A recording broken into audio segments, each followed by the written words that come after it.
Hey, bonjour tout le monde, j'espère que vous allez bien, bienvenue dans une nouvelle vidéo dédiée à Helm. Dans cette quatrième vidéo dédiée à Helm, on va voir l'organisation des répertoires et les variables d'environnement, différentes variables d'environnement utiles à connaître dans le cadre de Helm. Alors on va repartir d'un cluster cube que j'ai localement, donc kubectl getPod, j'ai plusieurs pods qui tournent dessus. Donc je vous invite à aller voir la playlist où je vous explique comment mettre en place ce type de cluster. Je lui ai installé Helm, donc si on regarde, on fait un Helm version, on va retrouver notre variable ici de Helm, pas de souci. Ensuite, donc du coup, quels sont les différents répertoires intéressants à connaître? Premier répertoire à connaître, le répertoire .config Helm, donc qui est mis à jour grâce au Helm repo add, et par un exemple pour le mettre à jour, comme ceci. Donc en fait, c'est des fichiers de configuration qui va simplement indiquer le nom d'un dépôt, où le trouver, quelles sont ses caractéristiques de base, ces métadatas qui vont permettre d'avoir un dépôt, comme on pourrait avoir un dépôt apt ou autre. Donc là, si on fait un helm add repo, comme ceci, repo add, hop là, repo add, du coup là on a le nom du dépôt et ensuite le lien qui correspond, qui permet de le joindre.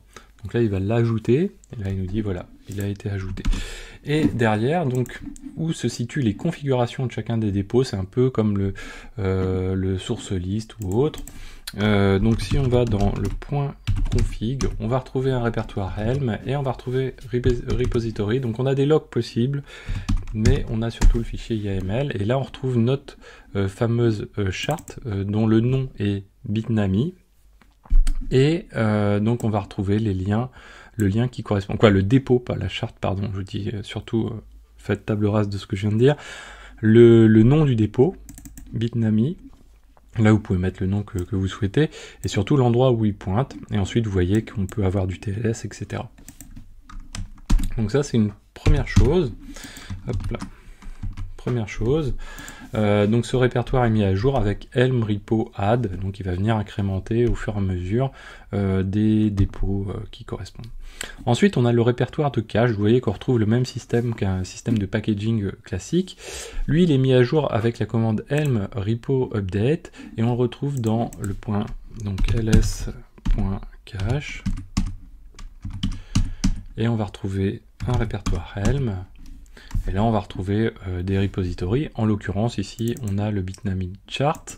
Et pour mettre à jour ce cache, on va utiliser Helm repo update. Repo update, comme ceci.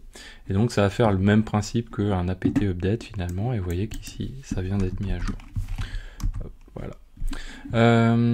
Qu'est-ce que l'on a d'autre encore ?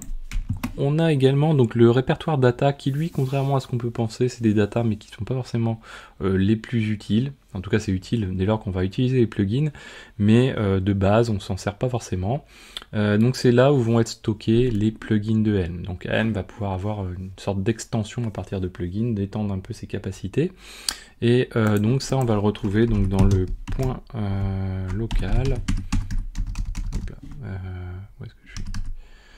Qu'est-ce que j'ai fait, point local, ah oui mais de toute façon j'en ai pas, oui j'ai pas de plugin installé. Si j'avais installé des plugins, on retrouverait donc le point local share Helm et c'est là où seraient stockés les plugins, pardon. Alors ensuite les différentes variables d'environnement, alors là on a les variables d'environnement assez génériques qu'on peut retrouver avec XDG. Donc XDG c'est un outil classique présent sur pas mal de distribs. Donc on retrouve nos répertoires qu'on vient de décrire, c'est-à-dire le XDG data home pour le répertoire de data, celui de config, config home, et cache pour cache home. Ensuite, très important celui-ci, on a la variable d'environnement kubeconfig. Donc le kubeconfig par défaut, il va aller pointer vers notre point kubeconfig. Et donc c'est là où on va retrouver les caractéristiques de connexion à notre cluster cube, c'est-à-dire l'adresse à laquelle le joindre, les certificats qui vont permettre de s'y connecter, le user à utiliser notamment. Donc Helm, bien sûr, va utiliser ces éléments-là pour se connecter et pour pouvoir interagir avec le cluster. Ensuite, ce qui est possible aussi, c'est d'utiliser des variables d'environnement pour avoir un contexte particulier pour Helm, donc un contexte Kubernetes particulier pour Helm. Ça va permettre notamment aussi de switcher, par exemple, de cluster ou ce genre de choses. Donc on va utiliser cette variable, donc $helm kubeContext. On a aussi helm cache home, donc là c'est pour redéfinir la localisation du cache qu'on a déjà vu tout à l'heure. Si on veut lui spécifier un autre endroit, bah, on redéfinit le cache home. On a le helm config home, même principe, c'est là où on va stocker donc notre fameuse liste de dépôts et que l'on peut customiser. Vous voyez que ça fait redondance avec le XDG, hein. Là c'est vraiment les variables spécifiques à Helm, ça c'est des variables plus génériques. Le Helm data home pour le stockage des plugins de la même manière. Donc Helm par défaut va travailler sur un namespace au niveau de cube, et donc ce namespace on peut le forcer le setting de ce namespace en lui passant $helm underscore namespace, ce qui est aussi possible de surcharger via la ligne de commande directement sans avoir besoin de setter des variables d'environnement non plus.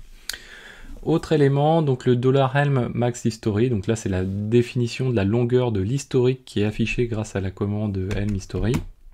On a le helm debug qui permet d'afficher du mode debug, donc avoir quelque chose de beaucoup plus verbeux. Le helm driver, donc là c'est la manière dont Helm va stocker ses informations dans Cube. Par défaut, donc c'est essentiellement donc souvent du config map ou du secrets, mais on peut le stocker en memory, ce qui est quand même grosso modo pas trop recherché, mais également vers de la database externe comme du Postgres. Helm driver SQL connection string, c'est à utiliser dans le cadre de connexion à une base de données SQL type Postgres. Donc ça va être le mode de connexion, donc où trouver le serveur, sur quel port, user, mot de passe, etc. Helm registry config, donc c'est le chemin pour les fichiers, le fichier des registries. Voilà. Ensuite, qu'est-ce que l'on a d'autre encore? On a le -debug, donc là ça correspond au debug qu'on a vu tout à l'heure par les variables d'environnement. Là on fait la même chose mais par la ligne de commande, c'est-à-dire que dans la ligne de commande helm quelque chose, on va pouvoir préciser -debug pour passer en mode debug. De la même manière, on va pouvoir préciser le -kubeconfig pour donner via la ligne de commande la localisation du point cube /config ou autre fichier. Le -namespace, on en a parlé tout à l'heure, donc on peut le passer en variable d'environnement, mais on peut aussi le passer par la ligne de commande avec -namespace ou -n en raccourci. Le -kubeContext, donc là on va pouvoir spécifier le contexte à utiliser aussi par la ligne de commande.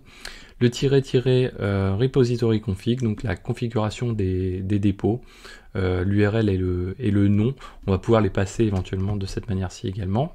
Donc voilà, la localisation où sont situés les fichiers en question, le repository où se situe, donc celui qu'on a vu au tout début, où se situent les dépôts en question. La description des dépôts en question, pardon. Le repository cache, donc la localisation du cache, là, donc le répertoire de cache. Et voilà, donc là c'est les principaux éléments qui sont à retenir en matière d'organisation de fichiers au niveau de Helm. On verra, on rentrera petit à petit un peu plus dans le détail. Voilà, donc j'espère que cette vidéo vous a plu. N'hésitez pas à la partager, à mettre des pouces bleus, à commenter. Et moi je vous dis à très bientôt sur Xavki.